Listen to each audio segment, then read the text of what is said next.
হ্যাঁ, যে তুমি আরো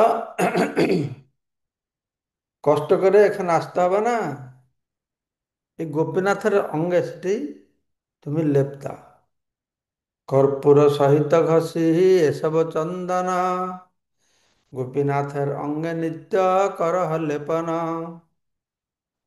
সে কর্পূর সহ চন্দন ঘষে বেটে গোপীনাথের অঙ্গে লেপন করো। গোপীনাথের অঙ্গে লেপন করলে আমার অঙ্গ শীতল হয়ে যাবে। কেননা গোপীনাথ আমার সে একই অঙ্গ হয়। ইহাকে চন্দন দিলে হবে মোর তাপ ক্ষয়। গোপীনাথের অঙ্গ আমার অঙ্গ এক। তাকে যদি তুমি চন্দন লাগাও, তো আমার তাপ বা গরম উত্তাপ ক্ষয় হয়ে যাবে। তো গোপাল ছিলেন রঘুমনা থেকে অনেক দূর বৃন্দাবনে, গোবর্ধনে।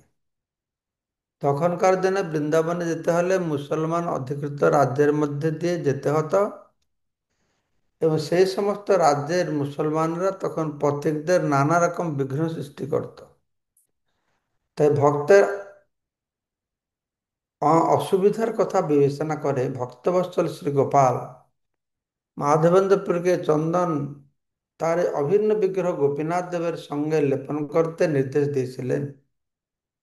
এইভাবে ভগবান মাধবেন্দ্র পুরীকে সব রকম অসুবিধা ও বিপদ থেকে রক্ষা করেছিলেন। তখনকার সময়ে মুসলমান রাজত্ব, আর মুসলমান রাজত্ব সময়ে হিন্দুরা কিভাবে উৎপীড়িত হয়েছে সেটা আমরা আমাদের গ্রন্থে পাই। পড়াশোনা হয় যে স্কুল কলেজ স্কুলে গ্রন্থে পাই। চৈতন্য লীলার মধ্যেও বহু জায়গায় বর্ণনা করা হলো কিভাবে সে চাঁদ কাজীর খোল ভাঙা থেকে শুরু করে হুসেন শাহ যে শাস্তি দিল। হম, কার তার নাম ভুলে গেছি আমি। তো তাকে শাস্তি দিল, জাত ছাড়া করে দিল। তাছাড়া মুসলমানরা কিভাবে জবরদস্ত করে অত্যাচার করত, এসব খুব বিস্তারিত বর্ণনা হয়েছে। কিন্তু তবুও মানুষ এখন বুঝে না কিভাবে এই প্রতি আমরা সতর্ক হয়ে থাকবো, আমার ধর্মকর্ম নিয়ে থাকবো। আহ, এইটা মানুষ ঠিক বুঝতে পারে না। আমাদের এরকম কাজ করতে হবে। ওই ব্রিটিশ শাসনের পূর্বে মুসলমান শাসন সময়ে যেভাবে অত্যাচারিত হতো, সেই অবস্থা যেন আবার সৃষ্টি না হয়। কিন্তু দুঃখের বিষয় অনেক জায়গায় আমার সংবাদপত্রে দেখছি এইভাবে আজকে যে 500 বছর পূর্বে যেরকম হিন্দুরা নির্যাতিত হতো, আস্তে আস্তে সেরকম নির্যাতনা কার্যক্রম শুরু হয়ে গেছে। ঠিক আছে। তো তখন ভগবান গোপাল বলছেন, দ্বিধা নবাবিও না করিও কিছু মানে, বিশ্বাস করি চন্দন দেহ আমার বচনে। তো গোপাল বলছেন, তুমি আমার নির্দেশ কথা কোনো দ্বিধা করো না, তাতে কোনো দ্বিধা করবে না, কিন্তু কিন্তু করবে না, এটা ঠিক কথা। এটা বিশ্বাস করো এবং গোপীনাথ চন্দন লেপন করো। গোপীনাথ চন্দন লেপন করলে কি হবে না, আমি সেটাকে লাভ করতে পারবো। এত বলি গোপাল গেল, গোসাই জাগিলা, গোপীনাথের সেবক গণে ডাকিয়া আনিলা। এই স্বপ্নেতে নির্দেশ দিয়ে গোপাল অন্তরিত হয়ে গেছেন। গোসাই মানে মাধবেন্দ্র পুরী তখন ঘুম থেকে উঠে গোপীনাথের সেবকদের ডেকেছেন। প্রভুর আজ্ঞা হইল এই কর্পূর চন্দন, গোপীনাথের অঙ্গে নিত্য করহ লেপন। দুই হচ্ছে মাধবেন্দ্র বলছেন, হ্যাঁ, এটা হচ্ছে প্রভুর আদেশ, এই কর্পূর চন্দন প্রতিদিন গোপীনাথের অঙ্গে লেপন করো। ইহাকে চন্দন দিলে গোপাল হইবে শীতল, স্বতন্ত্র ঈশ্বর তার আজ্ঞা সে প্রবল। এই চন্দন গোপীনাথের শ্রীঅঙ্গে লেপন করলে গোপাল অঙ্গ শীতল হবে, ভগবান স্বতন্ত্র স্বরাট।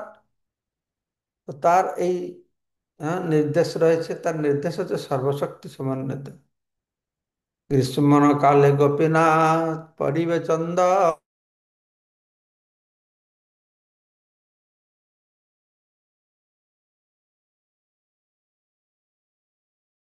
আনন্দিত হয়ে গেল, কারণ গরম দিন সময় আর গোপীনাথ চন্দন সেবা হবে, তো সবাই খুব আনন্দিত হয়েছে। পুরী কহে এই দুই ঘষিবে চন্দন, আর জনা দুই দেহ দিব যে বেতন। মাধবদেব বললেন এই দুজন সহকারী নিয়মিত চন্দন ঘষবে, তাদের সাহায্য করার জন্য আর দুজন লোক দিন, আমি তাদের পারিশ্রমিক বেতন দিব। তারা চন্দন ঘষবে, তো তাদেরকে আমার কিছু টাকা পয়সা দেব। এই মত চন্দন দে প্রত্যহ ঘষিয়া, পড়ায় সেবক সব আনন্দ করিয়া। তো এই পারিশ্রমিক দিয়ে চন্দন ঘষা হলো প্রত্যেক দিন, আর মহা আনন্দে। তো পূজারীরা কি করলো, যারা সেবক আছে তারা গোপীনাথের শ্রীঅঙ্গে লেপন করলেন। প্রত্যহ চন্দন পড়ায় যাবৎ হইল অন্ত, তথায় রহিল পুরী তাবৎ পর্যন্ত। এইভাবে সেই চন্দন শেষ না হওয়া পর্যন্ত, এই চন্দন কর্পূর পুরী থেকে নিয়ে আসা হয়েছিল, শেষ না হওয়া পর্যন্ত মাধবেন্দ্রপুর সেখানে অবস্থান করলেন। হ্যাঁ, চন্দন গোপীনাথের অঙ্গে লেপন করা হতো। তো যে কয়েকদিন চন্দন লেপন করা হলো, হ্যাঁ, সেই কয়েকদিন মাধবেন্দ্রপুরী সেখানে অবস্থান করলেন। গ্রীষ্মকাল অন্তে পুনঃ নীলাচলে গেলা, নীলাচলে চতুর্মাস আনন্দে রহিলা। তারপর গ্রীষ্মকাল শেষ হয়ে গেছে, বর্ষা দিন শুরু হয়ে গেছে, তা পুরী ফিরে গেছেন, পুরী ফিরে সেখানে আনন্দে অবস্থান করছেন। তো আষাঢ় মাস, জুন জুলাই মাসের শুক্লপক্ষ শয়ন একাদশী থেকে শুরু করে কার্তিক অক্টোবর নভেম্বর মাসের শুক্ল পক্ষের উত্থান একাদশী পর্যন্ত। হুম। শয়ন একাদশী, উত্থান একাদশী, মাঝে আছে পার্শ্ব পরিবর্তন একাদশী।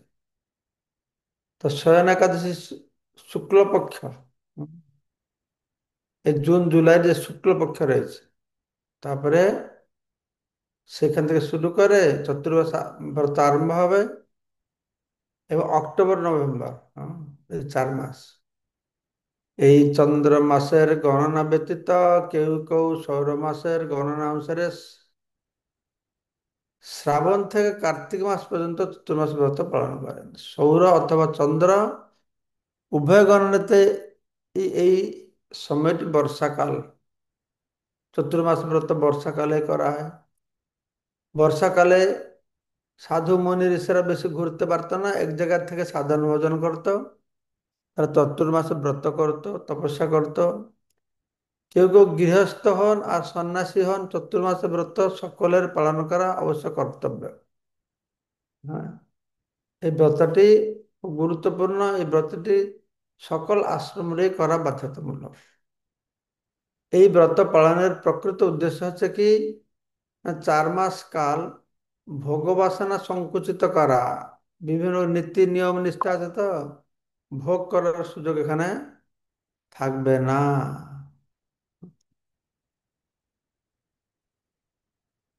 সেটি খুব একটা কঠিন নয়। শ্রাবণ মাসে শাক, এই যে চতুর্মাস ব্রত করবে, কঠিন। হ্যাঁ, বিভিন্ন প্রকার স্তরের ব্রত রয়েছে, কিন্তু প্রভুপাদ নিয়ম দিয়েছেন অন্তত পক্ষে শ্রাবণ মাসে শাক খাবে না, ভাদ্র মাসে দই খাবে না, আশ্বিন মাসে দুধ খাবে না, কার্তিক মাসে সমস্ত করে আহার বর্জন করতে হবে। আর আমরা তো ভক্তরা আহার খায়, সারা বছরে আমিষ খায় না, তো সেই মাসটার উড়ো ডাল আমরা বর্জন করি।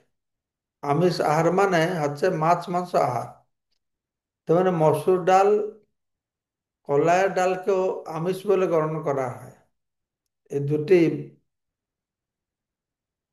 ডালে প্রচুর পরিমাণে প্রোটিন থাকে, এই দুটি ডালে অনেক প্রোটিন থাকে।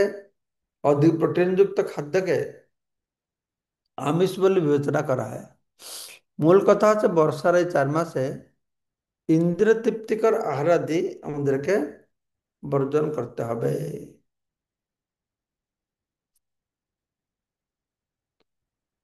এই 170।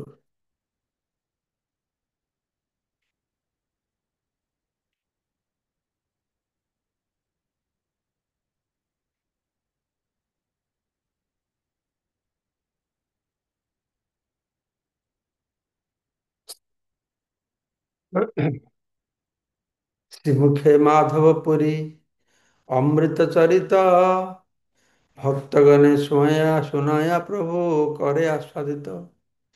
এই পর্যন্ত যা কিছু আলোচনা হলো, এটা চৈতন্য মহাপুরুষ স্বয়ং বর্ণনা করছেন ভক্তের কাছে। এই মাধবেন্দ্র পুরীর অমৃতময় চরিত্র কথা তিনি কি করছেন?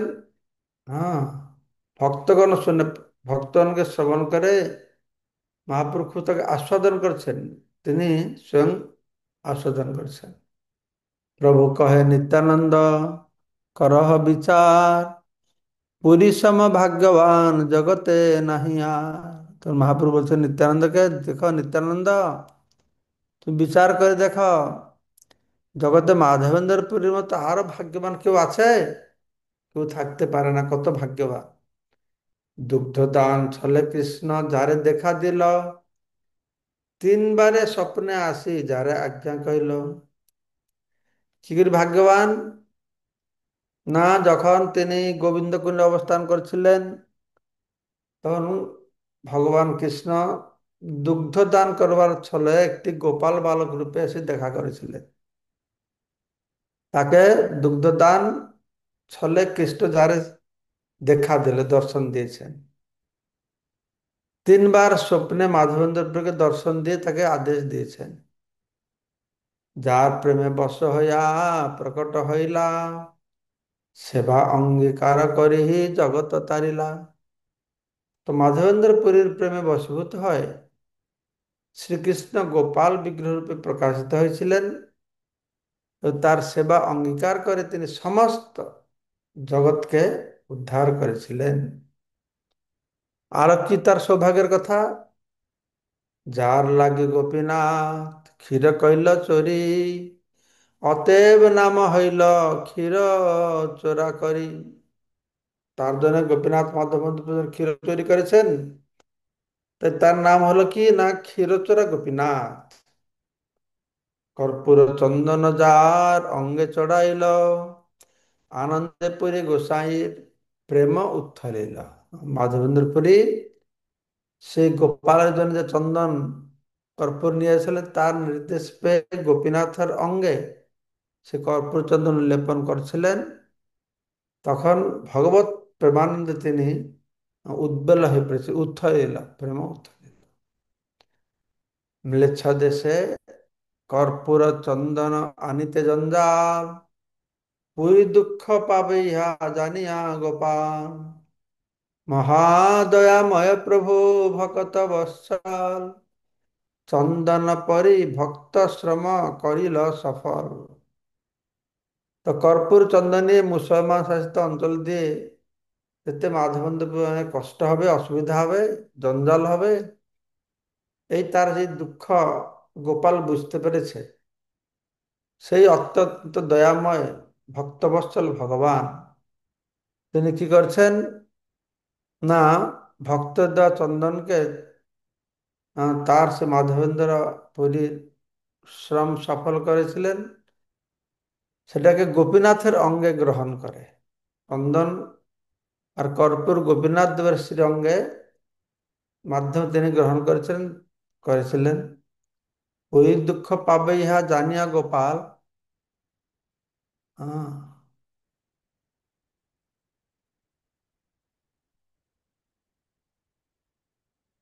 হুম। মহাদয়াময় প্রভু ভক্ত বৎসল, চন্দন পড়ি ভক্ত শ্রম করিল সফল। পুরীর প্রেম পরাকাষ্ঠা করহ বিচার, অলৌকিক প্রেম চিত্তে লাগে চমৎকার। শ্রী চৈতন্য মহাপ্রভু মাধবেন্দ্র পুরীর তীব্র ভগবত প্রেমের বিচার করার জন্য প্রভুকে বলেছিলেন, পুরীর প্রেম পরাকাষ্ঠা করহ বিচার, অলৌকিক প্রেম চিত্তে লাগে চমৎকার। মাধবেন্দ্র পুরীর ভগবত প্রেম অলৌকিক, যা শ্রবণ করলে চিত্ত চমৎকৃত হবে। তিনি তখন এও বলেছিলেন, কি মহাপুরুষ ও ভক্তকে বলছেন, জীব যখন কৃষ্ণ বিরহ অনুভব করে তখন সে তার জীবনের চরম সার্থকতা লাভ করে। জড় বিরহজনিত নির্বেদ জড়েরই আসক্তি প্রকাশ করে, কিন্তু কৃষ্ণ বিরহজনিত নির্বেদে কৃষ্ণেন্দ্রিয় প্রীতিবাঞ্ছার শ্রেষ্ঠ নিদর্শন। জড় বিরহ হম তার জড় বস্তু প্রতি আসক্তির কথা প্রকাশ করে। তো কৃষ্ণের বিরহ নির্বেদে কৃষ্ণেন্দ্রিয় প্রীতিবাঞ্ছা, হ্যাঁ, কৃষ্ণের ইন্দ্রিয় প্রীতিবাঞ্ছা তার মনের মধ্যে জাগে। মাধবেন্দ্র পুরীর অপূর্ব কৃষ্ণেন্দ্রের প্রীতিবাঞ্ছা কি করে কৃষ্ণের ইন্দ্রিয়ের প্রীতিবিধান হবে?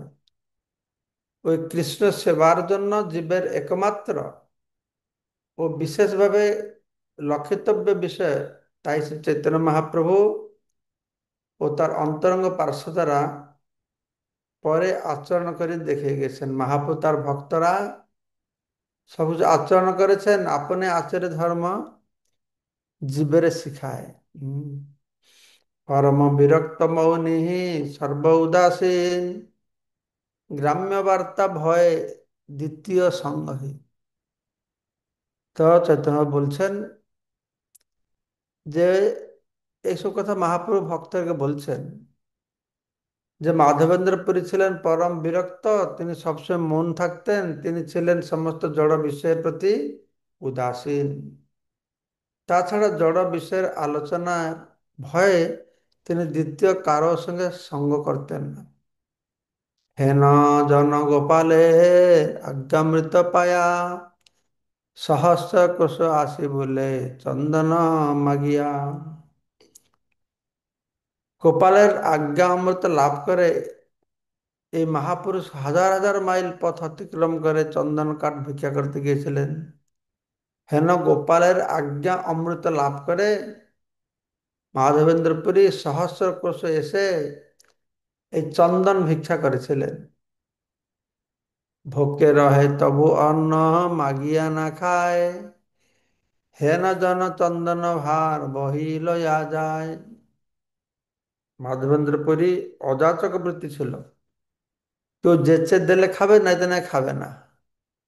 হ্যাঁ, আর ক্ষুধা হলে কাউকে চাইতে পারবে না, ভিক্ষা করতে পারবে না, কেউ দিলে খাবে, নাই তো নাই। তার শরীর অবস্থা কিরকম হবে? তো এইরকম অবস্থা, এই প্রকার ব্যক্তি তিনি কি করছেন, গোপালের জন্য চন্দন বুয়ে বুয়ে সেই বৃন্দাবন থেকে পুরী নিয়ে আসছে। এই আম, মানে পুরী থেকে বৃন্দাবনে নিয়ে যাবে। মনে মনেক চন্দন তোলা অভিষেক কর্পূর, গোপালে পরাইব এই আনন্দ প্রচুর। তো তিনি মাঝমন্ত্রী তার সুখ পরিত্যাগ করে, সুখ স্বচ্ছন্দ কথা বিবেচনা না করে, তো এক মন চন্দন কাঠ 20 তোলা কর্পূর বহন করে নিয়ে যাচ্ছিলেন। তা গোপালের শ্রীঅঙ্গে লেপন করবেন, গোপাল পড়াইব, এইটা তার মনে খুব আনন্দ যে গোপাল পড়াবে। উৎকলের দানি রাখে চন্দন দেখিয়া, তাহা এড়াইল রাজপত্র দেখাইয়া। উৎকল প্রদেশ থেকে অন্যত্র চন্দন নিয়ে যাতে নিষিদ্ধ ছিল। দানি মানে যারা ট্যাক্স কালেকশন করে, এই চন্দনের বোঝা বাজেয়াপ্ত করেছিল। মাধবেন্দ্রপুরী তো রাজপত্র দেখিয়ে সেটা থেকে তিনি মুক্ত হয়েছিলেন। ম্লেচ্ছ দেশ দূরপথ জগাতি অপার, কে মতে চন্দন নিব নাহি এ বিচার।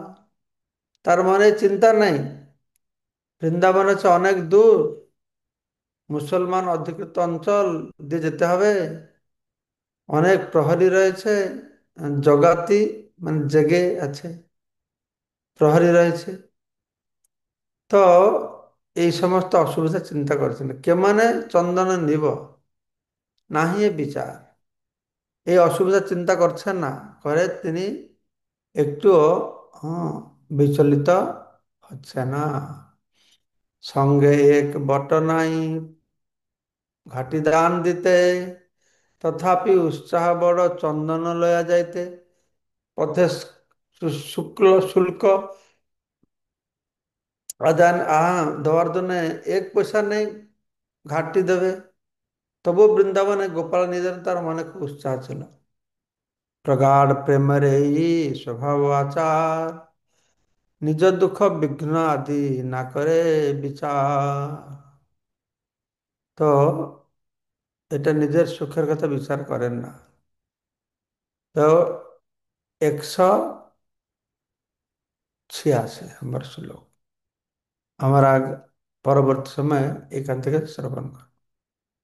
এইখানে রহিল গ্রন্থ অমৃত লহরী, বদন বলিয়া সবে বল হরি হরি। হরি বল। ঠিক আছে, তাহলে আজকে এই পর্যন্ত আমরা শ্রবণ করলাম। আপনারা সবাই ভালো থাকুন। আজকের অনুষ্ঠান জন্য যোগদান করার জন্য সবাই ধন্যবাদ। হ্যাঁ, বাঞ্ছা কল্পতরুভ্যশ্চ কৃপা সিন্ধু Panchakalpa পাবন Tarubhascha Kripa Sindhu Patitanam Pavanabha Vaishnavaya Namo Namo Jai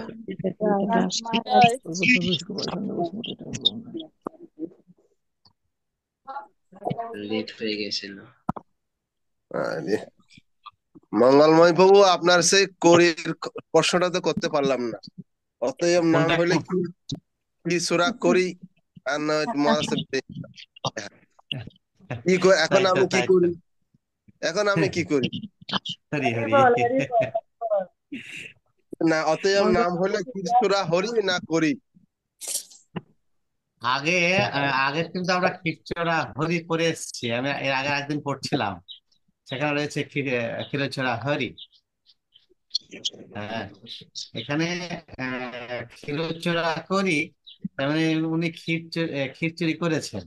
হ্যাঁ, এরকম হতে পারে।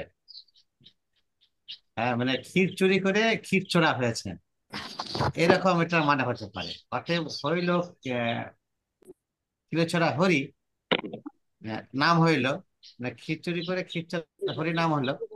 আর ক্ষীর চোরা করি, মানে ক্ষীর চুরি করে তিনি এই নামটা পেলেন, এরকম হতে পারে।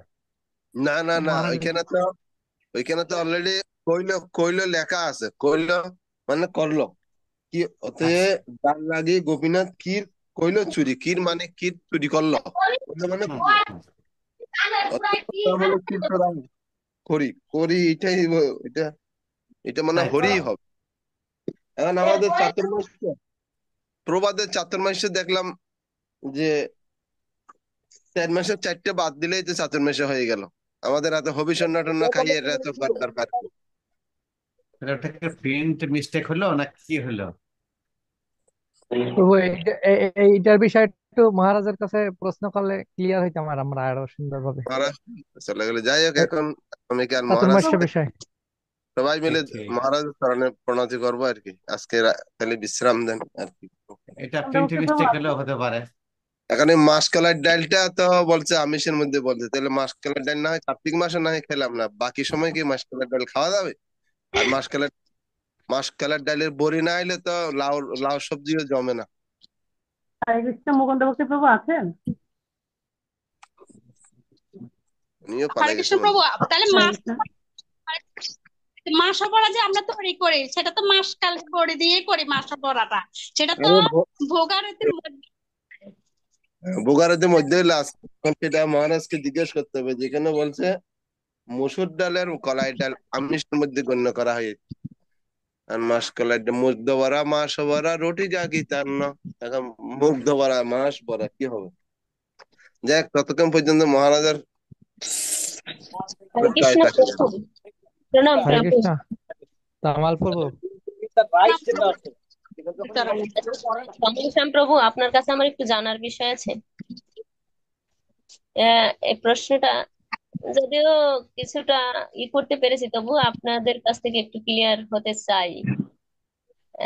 সেটা হলো এরকম যে উম, ভগবদ গীতা থেকে প্রশ্নটা, সকলের মধ্যে আমরা যে জীবাত্মা রয়েছি, তো জীবাত্মা, প্রত্যেক জীবাত্মার মধ্যে পরমাত্মা রূপে যে পরমেশ্বর ভগবান রয়েছেন। তো আমি জানতে চাচ্ছি এটা, যে জীবাত্মাটা, শুধু জীবাত্মাটা যদি থাকতো, যদি পরমেশ্বর ভগবান না থাকতো, তাহলে সেই জীবাত্মাটার কি চেতন থাকতো? না না, কখনো না। এটা তাহলে একটা পরমেশ্বর ভগবান তাহলে দয়া করে প্রতিটা জীবের মধ্যে রয়েছেন, তাদেরকে চেতন চেতন করানোর জন্য পাহারা দিচ্ছেন, তাই তো? তাহলে এখন সেটা উনি কেন করছেন? আমাদেরকে ভালোবেসে আমাদের জন্য দয়া করছেন। তাইলে সেই জায়গায় এখন কি সেই, যেহেতু ভগবান আমাদেরকে পাহারা দিচ্ছেন ওখানে থেকে, সেই হেতু কি এখন ওই জীবাত্মাটা কি ভগবান হয়ে যাবেন? না, সমুদ্রের এক ফোঁটা জল আর সমুদ্রের এক ফোঁটা জল, ওই যে গুণগুলো রয়েছে সমুদ্রের বৃহৎ জলাশয়ে, সেই গুণগুলো রয়েছে। তার মানে এক ফোঁটা জল তো এক ফোঁটা জল নেই। এক ফোঁটা জলকে কখনো সমুদ্র হতে পারে? জীবের ভিতরে একটা সীমাবদ্ধ করে দিয়েছে, জীবের 4টা ত্রুটি করে দিয়েছে। জীব কখনো ভগবান হতে পারে না, সেটা এখান থেকে বোঝা যায়। জীব তার ইচ্ছা মতো কিছু করতে পারে না, ভগবান তার ইচ্ছা মতো করতে পারে। এই যে এখানে তো আজকে তো আমরা সেই আলোচনা, যে ভগবান হচ্ছেন স্বতন্ত্র।